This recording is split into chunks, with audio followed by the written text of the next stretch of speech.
Hi and Assalamualaikum. Today my group, which is group 6, will present about the case study of Toyota.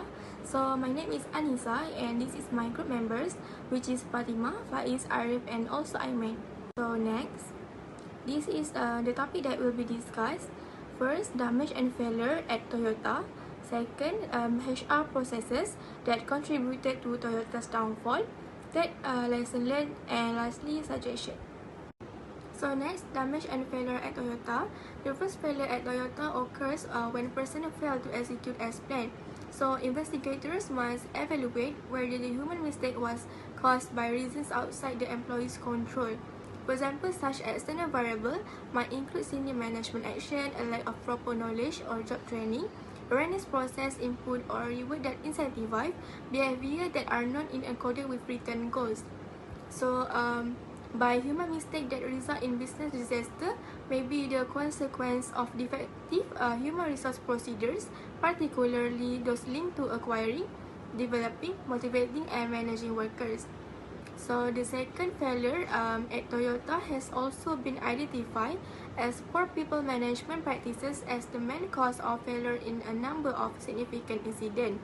So for example, reward system that encourage risky activity often outperform control system meant to prevent fraud and ethical violations. So if the staff had a stronger link edge between performance management and critical incident reporting system, the damage and failure at Toyota would not have occurred.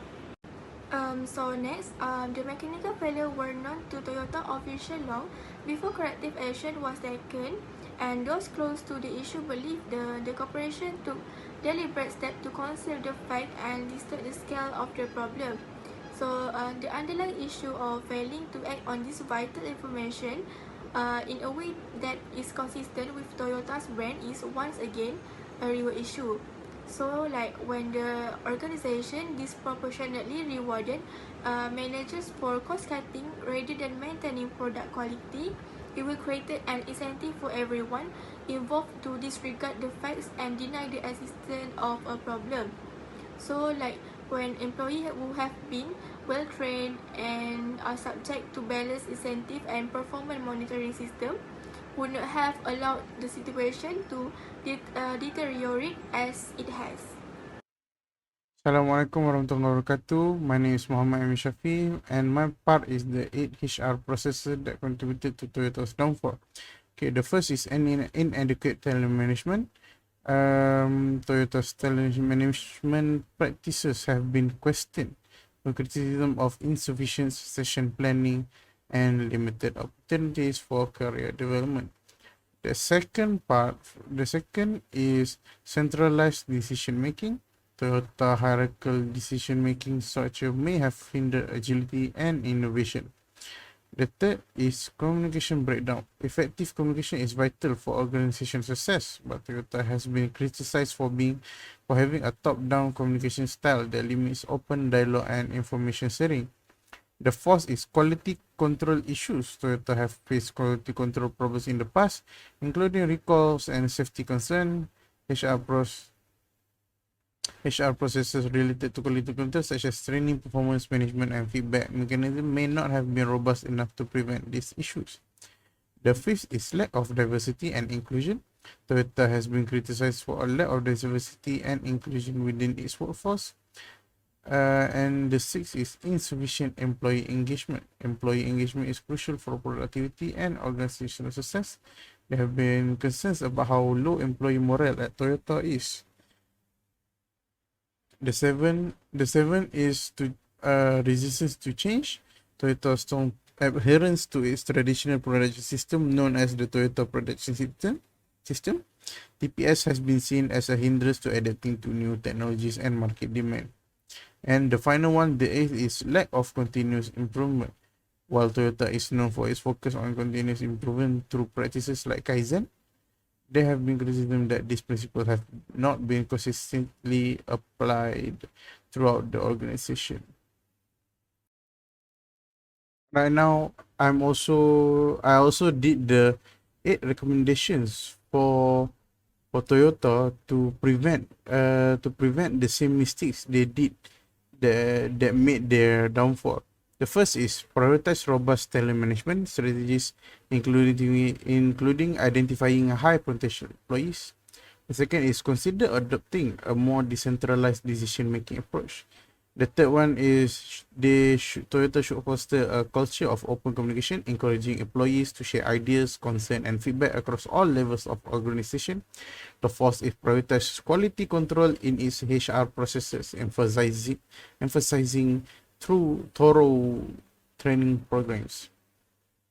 The fifth one is focus on enhancing diversity and inclusion efforts by implementing programs to attract, retain, and promote individuals from diverse backgrounds.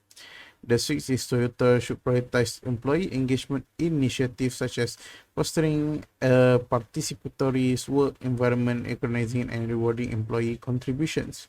Seven is Toyota should cultivate a culture that embraces change and innovation, encouraging employees to explore new ideas. Eight, for the eighth and last part is recommendation is Toyota should reinforce a culture of continuous improvement by providing training and resources to employees, implementing feedback mechanism. That's all for me, and on to the next part. Assalamualaikum, my name is Nur Fatimah binti Saiful Bahri. I'm going to present about lesson learned from Toyota. First lesson is focus on quality. Toyota places a premium on providing consumer with high quality products. This dedication to quality has allowed the business to establish a solid reputation and acquire customer loyalty. Prioritize quality in every aspect of work or business to establish a stellar reputation. Next lesson is lean production. By streamlining processes and eliminating non-value added activities, lean manufacturing seeks to minimize waste and maximize value. This strategy has assisted Toyota in achieving efficiency, reducing costs, and increasing productivity. Adopt lean principle to eliminate waste, boost productivity, and provide value to customers. Okay, next, customer emphasis. Toyota places a significant emphasis on comprehending customer preferences and requirements. The company conducts extensive market research, actively solicits consumer feedback, and employs this information to guide product development and enhancement. Make customer fulfillment a top priority by actively listening to their feedback, comprehending their requirement, and aligning product or services accordingly. Okay, next lesson is collaboration and teamwork. Toyota emphasizes collaboration and cooperation among its employees. The organization promotes cross-functional collaboration, efficient communication, and shared decision-making. Foster a collaborative work environment in which individuals can work together, share knowledge, and contribute their unique skills and perspective to the accomplishment of common objective. Okay, next lesson is long-term viewpoint. Toyota bases its business decision on a long-term perspective, prioritizing sustainable growth and establishing enduring relationship with customers, suppliers, and communities.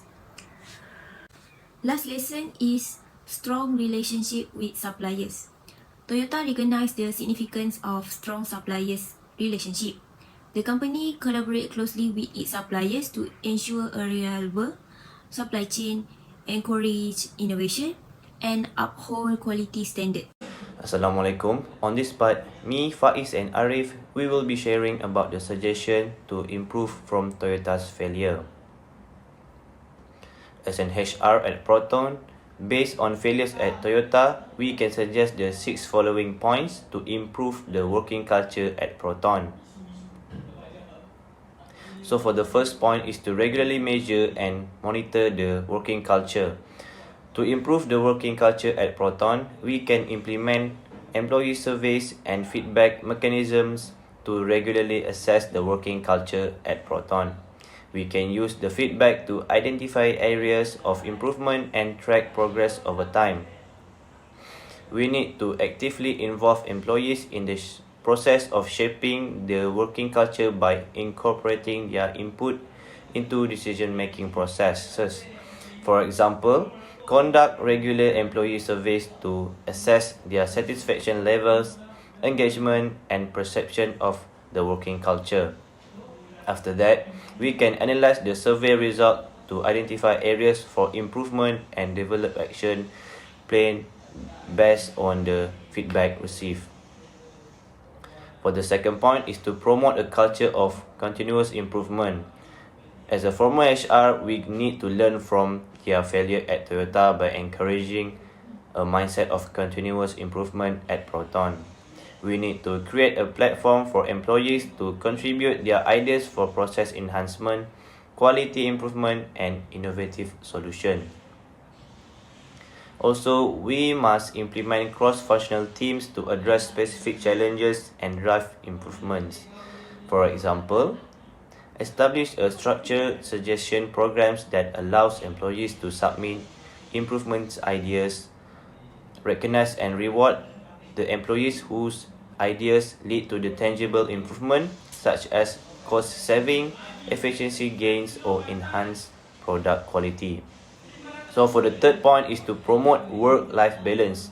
In order to recognize the value of work-life balance and encouraging worker well-being, we as an HR can implement a flexible work arrangements, aid in employees, professionals, and personal growth, and make sure that workloads and expectations are manageable and reasonable for the employees.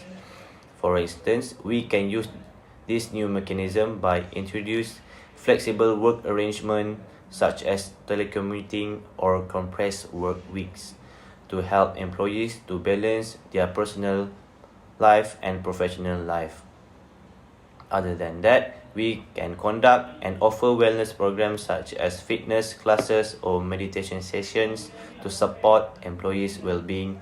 Thus, it will work to improve their work-life balance. So next up is number 4 is invest in employee development, provide training programs and opportunities for professional and personal growth like mentoring and continuous learning. So next one is number 5, which is recognition and reward performance. Establish a fair system to evaluate performance and reward outstanding achievement. Then finally, number 6 is empower employees through autonomy. So give employees the freedom to make decisions and take ownership of their work by clarifying roles, delegating authorities, and creating a supportive framework for their unique skills and expertise.